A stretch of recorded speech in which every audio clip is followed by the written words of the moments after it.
கிறிஸ்து இயேசுக்குள் அன்பாக அழைக்கப்பட்ட அன்புக்குரிய சகோதர சகோதரிகளே, உங்கள் அனைவருக்கும் கிறிஸ்துக்குள்ளான வாழ்த்துக்கள். விசேஷமாய் திறவுகோல் என்ற நிகழ்ச்சியில் உங்களை சந்திப்பதில் நாங்கள் மிகுந்த மகிழ்ச்சி அடைகிறோம். கடந்த நாட்களாக தேவனுடைய திட்டத்தை குறித்து நம்ம பார்த்துட்டு வந்துட்டுருக்கோம். அதன் அடிப்படையில் கடந்த வாரம் லேவியராகமம் புத்தகத்தில் சில காரியங்கள், அதுவும் அதோடைய முன்னுரை நம்ம என்ன பண்ணியிருந்தோம்னா அந்த இன்ட்ரடக்ஷன் பார்த்துருந்தோம். ஸோ அதில் என்ன பார்த்துருந்தோம் அப்படின்னு பார்க்கும்போது, அந்த லேவியராகமம் புத்தகத்துடைய கருப்பொருள் என்ன அப்படின்னு பார்க்கும்போது பரிசுத்தம் அப்படின்ற ஒரு விஷயத்தை புரிஞ்சுக்கிட்டோம். அது மட்டும் இல்லாமல் அதுக்கப்புறம் அந்த வரப்போகிற அந்த அதிகாரத்துக்குள்ளே இருக்கிற அந்த காரியங்கள் என்ன, அந்த தொகுப்புகளை தான் நம்ம என்ன பண்ணோம்னா வீடியோவை பார்த்துருந்தோம். ஸோ இந்த வாரம் நம்ம என்ன பண்ண போகிறோம் அப்படின்னு பார்த்தீங்கன்னா, லேவியராகமம் புத்தகத்தில் இருக்கிற அந்த ஆவிக்குரிய சத்தியத்தையும் அதுக்குண்டான தேவனுடைய திட்டத்தையும் நம்ம புரிஞ்சுக்கலாம்.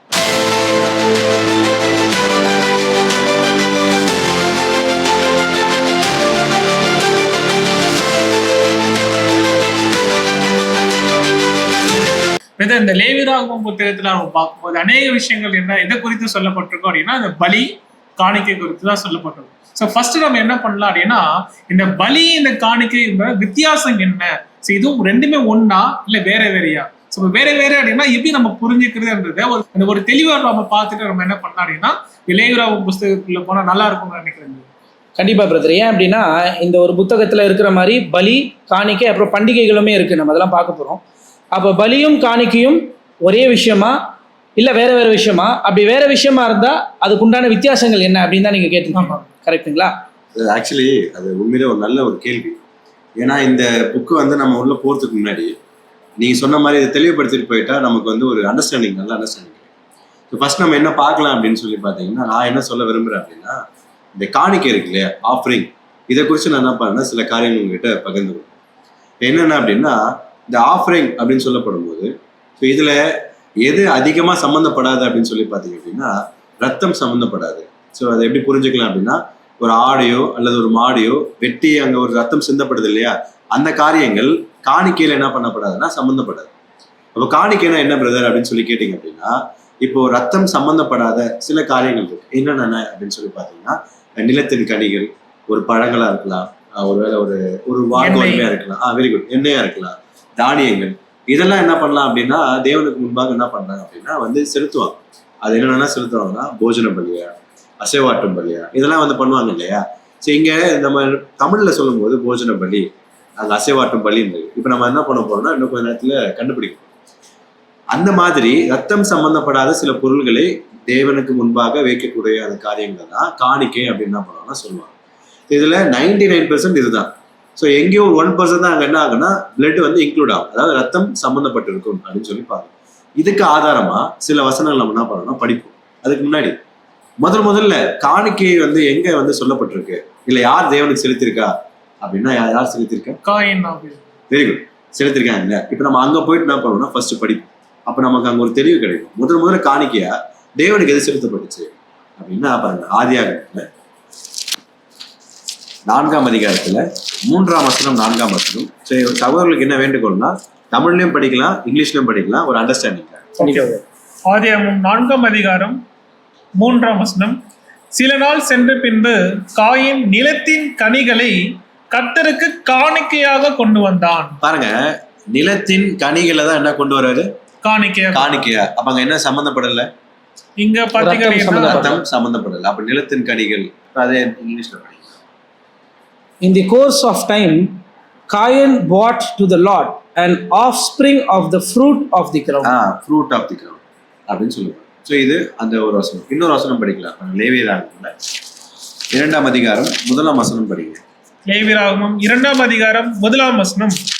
ஒருவன் போஜன பலியாக காணிக்கையை கர்த்தருக்கு செலுத்த வேண்டுமானால் அவன் காணிக்கை மெல்லிய மாவா இருப்பதாக. பாருங்க, இங்கதான் ரொம்ப அழகா நமக்கு தெளிவு கிடைக்கும். போஜன பலியாக ஒருத்தர் காணிக்கை செலுத்தணும்னா மெல்லிய மாவு செலுத்தணும்.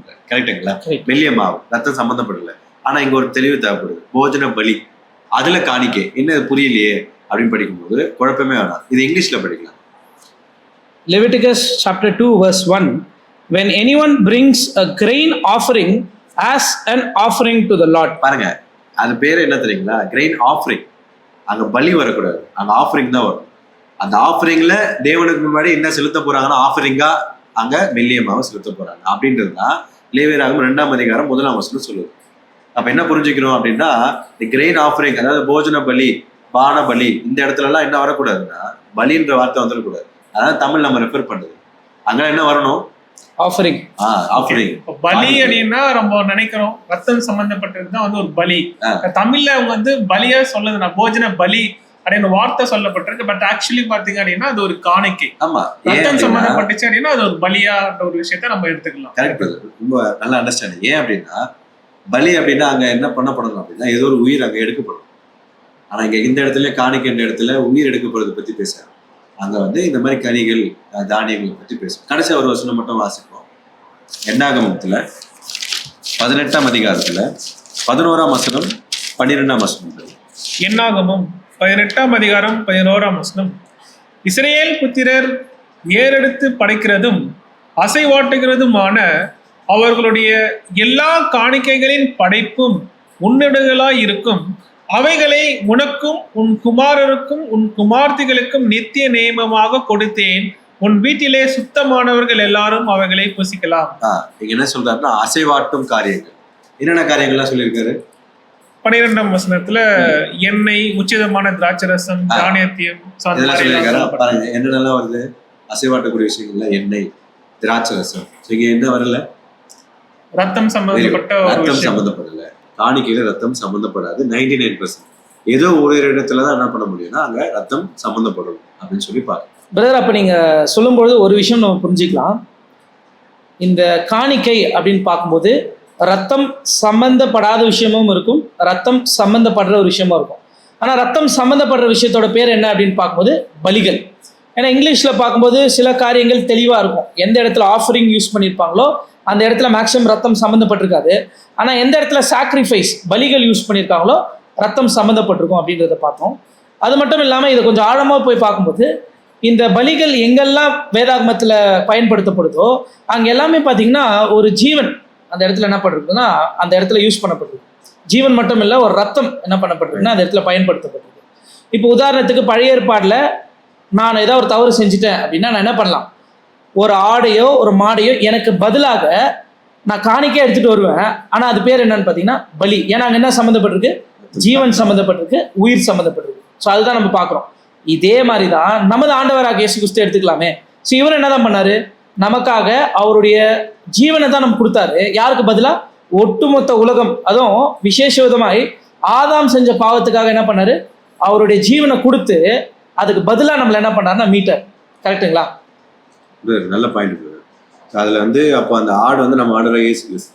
இந்த ஆடை கொண்டு வரது இந்த யார் அப்படின்னா அது நான் என்ன அடையாளப்படுத்துறேன். ரொம்ப நல்ல பாயிண்ட். ஸோ ரொம்ப அழகா நீங்க பலி என்ன, இந்த காணிக்கை என்ன, எப்படி புரிஞ்சுக்கவே அது ரொம்ப தெளிவா எக்ஸ்பிளைன் பண்ணீங்க. ஸோ இந்த பழைய ஏற்பாட்டு காலத்துல பாத்தீங்கன்னா நிறைய பலிகள் காணிக்கைகள்லாம் சொல்லப்பட்டிருக்கிறதுனால ஸோ இதை நியாயப்பிரமாண கட்டளையா கூட என்ன பண்ணியிருக்காருன்னா தேவன் கொடுத்திருக்காரு. ஸோ இந்த விஷயத்தை நம்ம புரிஞ்சுக்கிறதுக்கு எபிரேயர் 10ஆம் அதிகாரம் 1ஆம் வசனம் நம்ம பார்க்கும்போது, இப்படி இருக்க நியாயப்பிரமாணமானது வரப்போகிற நன்மைகளின் பொருளாயிராமல் அவைகளின் நிழலாய் மாத்திரம் இருக்கிறபடியால். ஸோ அப்போ இந்த எல்லா விஷயமே, இந்த பழைய ஏற்பாடு சொல்லப்பட்ட எல்லா விஷயமே ஒரு நிழல் அப்படின்னு சொல்லி பார்க்கும். இதே கொலோசியர் 2ஆம் அதிகாரம் 17ஆம் வசனம் பார்க்கும்போது அது வரும் காரியங்களுக்கு நிழலா இருக்குது. அதோட பொருள் கிறிஸ்துவை பற்றினது. அப்போ இந்த பலியின் காணிக்கை என்ற விஷயத்துல இப்போ கிறிஸ்துவ நீங்க ஆல்ரெடி சொல்லிட்டீங்க இல்லையா? ஸோ இந்த கிறிஸ்துவோட ஒப்புமைப்படுத்தி எப்படி அவர் அந்த பலியின் காணிக்கையை செலுத்தினார் அந்த ஒரு விஷயத்தையும் நீங்க சொன்னீங்கன்னா ஒரு நல்ல ஒரு உதாரணமா இருக்கும். நீங்க கேட்டது ரொம்ப ஒரு சூப்பரான ஒரு விஷயம். என்ன அப்படின்னா இப்போ நம்ம எதை பற்றி பார்த்துட்டு இருக்கோம் அப்படின்னா பலி, காணிக்கை அப்படின்றத பார்த்துட்டு இருந்தோம். இதில் காணிக்கைன்றது 2 விஷயம் இருக்குது. ரத்தம் சம்மந்தப்பட்ட விஷயமும் இருக்குது, சம்மந்தப்படாத விஷயமும் இருக்குது. ஆனால் பலின்றது கண்டிப்பாக அது ரத்தம் சம்மந்தப்பட்ட விஷயம் தான். இதுக்கு உதாரணத்துக்கு ஒரு ரொம்ப அழகான நிழல் இருக்குது பழைய ஏற்பாடுலேயே. இப்போ நீங்கள் ஆண்டவராக இயேசு கிறிஸ்து வாழ்க்கையை நீங்கள் சொன்னீங்களே, அது எல்லாமே நிஜமாக இருக்குது அப்படின்னு சொன்னீங்க. அது நிழலில் கூட நம்ம யாத்திராகமம் படிக்கும்போது ஒரு கான்செப்ட் நம்ம பார்த்துருக்கோம். பஸ்கா அப்படின்ற ஒரு விஷயம் பார்த்துருக்கோம். ஸோ அதில் எத்தனாவது நாளில் வந்து அந்த ஆடை தேர்ந்தெடுப்பாங்க? 10ஆம் நாள். எப்போ அடிப்பாங்க? 14. இதே மாதிரி தான் நம்ம ஆண்டவராக இயேசு கிறிஸ்து வாழ்க்கையிலே நடந்திருக்கும். 10ஆம் நாள் அவர் என்ன பண்ணுவார்னா எருசலேமுக்குள்ள வருவார். 14ஆம் நாள் என்ன பண்ணுவார்? அவர் வந்து அடிக்கப்படுவார். ஏன் இதை நம்ம இங்கே பார்க்குறோம் அப்படின்னு பார்க்கும்போது நம்ம முன்னாடியே ஒரு பாயிண்ட் சொன்னோம், ஒரு மனுஷனுடைய தவறுக்கு பதிலாக பலி செலுத்துறாங்கன்னு சொன்னோம் பார்த்தீங்களா. இப்போ இந்த இடத்துல தலைச்சன் பிள்ளைக்கு மேலே வர ஒரு ஒரு தண்டனை, ஆனால் அந்த ஆடை பலி செலுத்துறதுனால என்ன ஆயிடுது? அதுக்கு பதிலா அந்த தலைச்சன் பிள்ளைகளுக்கு பதிலாக இங்கே யார் மறிக்கிறதுன்னு பார்த்தீங்கன்னா அந்த ஒரு வயசு இருக்கிற ஆட்டுக்குட்டி மறிக்குது. அப்போதான் நம்ம என்ன வார்த்தை யூஸ் பண்ணலாம்னா பலிகள் அப்படின்ற வார்த்தை யூஸ் பண்ணலாம். அங்கே நம்ம என்ன யூஸ் பண்ண முடியாது, காணிக்கை அப்படின்ற வார்த்தையை யூஸ் பண்ண முடியாது. இது கூட பார்த்தீங்கன்னா ஒரு ஒரு நிழலாக இருக்கு அப்படின்றத பார்க்கணும். ஆக்சுவலி ஒரு நல்ல பாயிண்ட் இது, ரொம்ப அருமையாக இருந்துச்சு. ஸோ சகோதரர் அந்த விஷயம் சொன்னதில் என்னுடைய ஒரு பாயிண்ட் என்ன அப்படின்னா, ஸோ ஆண்டவராக இயேசு கிறிஸ்துவனுடைய வாழ்க்கையில் எப்படி இந்த காணிக்கை அப்புறம் இந்த ஒரு பலி சம்மந்தப்பட்டிருக்கு, எப்படி அதை நிறைவேற்றி முடிச்சார் அப்படின்னு பார்க்கும்போது முதல்ல என்ன விஷயம்னா, அவர் முதல்ல இதை நிறைவேற்றி முடிச்சாரா அப்படின்னு நம்ம என்ன பண்ணணும், ஒரு கேள்வி கேட்டு அதுக்கான பதிலை பார்த்துட்டோம்னா எப்படின்னு சொல்லி அடுத்தது நம்ம என்ன பண்ணணும்னா பார்க்கணும். முதல்ல அவர் நிறைவேற்றி முடிச்சாரா அப்படின்னா எல்லாருக்குமே நல்லாவே தெரியும், அவர் நிறைவேற்றி முடிச்சார். இப்போ வந்து தானியல்ல 9ஆம் அதிகாரத்தில் நம்ம படிக்கும்போது அந்த 70 வார அந்த தீர்க்க தரிசனங்களை பற்றி சில காரியங்கள் என்ன பண்ணப்பட்டிருக்குன்னா பேசப்பட்டிருக்கு. அங்கே இது யாருடைய வருகையை பற்றி பேசிட்டு இருக்கு? ஆண்டவராக இயேசு கிறிஸ்துவை குறித்து தான் பேசிட்டு இருக்கு. நம்முடைய ஆண்டவராக இயேசு கிறிஸ்து அவரை மேசியாவுடைய 1ஆம் வருகை குறித்து சொல்லப்பட்ட ஒரு தீர்க்க தரிசனம். அங்க படிக்கும் போது அங்க என்ன சொல்றாருன்னா, அவர் அந்த வாரம் பாதி சென்ற பின்பு பலியையும் காணிக்கையும் ஒழிய பண்ணுவார் அப்படின்னா அது என்ன பண்ணிடுவாருன்னா முடிவுக்கு கொண்டு வந்துருவார்னு சொல்லுவாரு. அழிக்கிறதுன்னு சொல்ல வரல, அதை முடிவுக்கு கொண்டு வருவார். அப்ப முடிவுக்கு கொண்டு வர்றாருன்னா அதை நிறைவேற்றி முடிச்சிருப்பாரு. அப்ப எப்படி நிறைவேற்றி முடிச்சிருப்பாரு, நிறைவேற்றிட்டாரா அப்படின்னா நேரடியாவே அப்போஸ்தலனாகிய பவுல் என்ன பண்றாருன்னா அது நம்மளுக்கு பதிலே கொடுத்துட்டாரு. அந்த பதில் நம்ம என்ன பண்ணலாம் படிக்கலாம். எபேசியர்ல 5ஆம் அதிகாரத்துல 2ஆம் வசனம் படிக்கலாம். எபேசியர் 5ஆம் அதிகாரம் 2ஆம் வசனம்.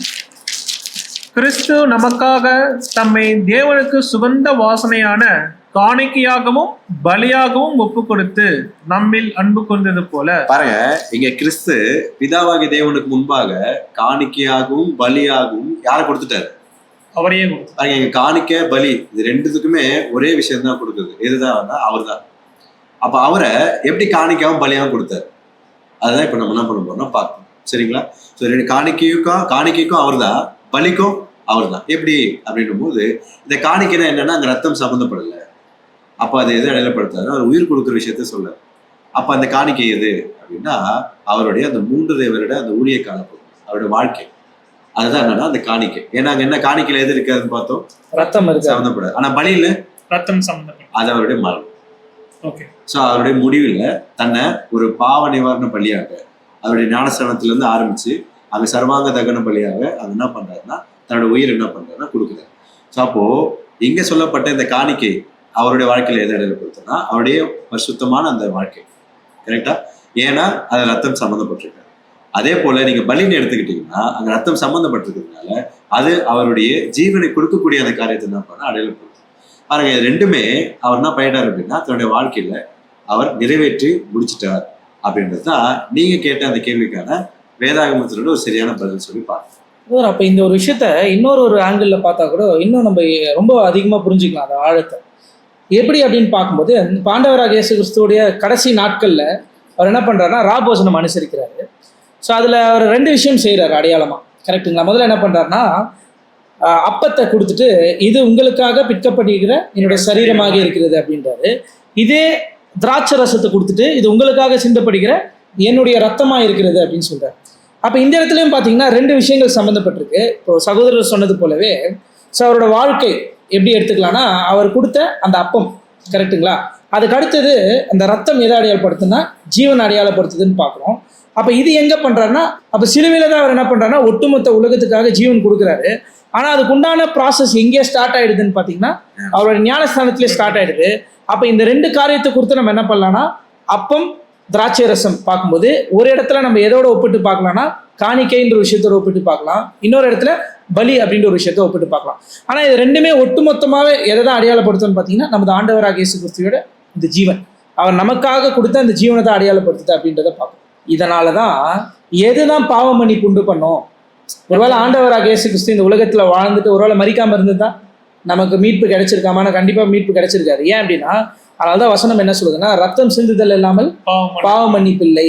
அப்போ ஆண்டவராகிய இயேசு கிறிஸ்து தம்முடைய சிலுவை அந்த ஒரு கடைசி இடத்துல அவர் ஜீவன் கொடுத்ததுனால மட்டும்தான் நம்மளுக்கு மீட்பு கிடைச்சிது. அதனால தான் நம்ம என்ன பண்ணிட்டு இருக்கோம், இந்த ஒரு சத்திய வசனத்தை நம்ம பார்த்துட்டு இருக்கோம். அதுக்கு தான் தேவன் ஒரு வாய்ப்பு கொடுத்துருக்காருன்றது நம்ம பார்க்குறோம். அப்போது இதே போல தான் அன்புக்குரிய சகோதர சகோதரிகளே, நம்ம வரப்போகிற நாட்களில் அடுத்த வாரம் நம்ம என்ன பண்ண போகிறோம்னா இதே விஷயத்தை நம்ம தொடர்ந்து காரியங்கள் பார்க்க போகிறோம். கிறிஸ்துவுடைய ஜீவன், கிறிஸ்துவுடைய அந்த பலிகளை குறித்து நம்ம என்ன பண்ண போகிறோம்னா இன்னும் ஆழமான சில காரியங்களை பார்க்க போகிறோம். அடுத்த வாரம் நம்ம தொடர்ந்து பார்க்கலாம். இணைந்திருங்கள் கிறிஸ்துவுடனே.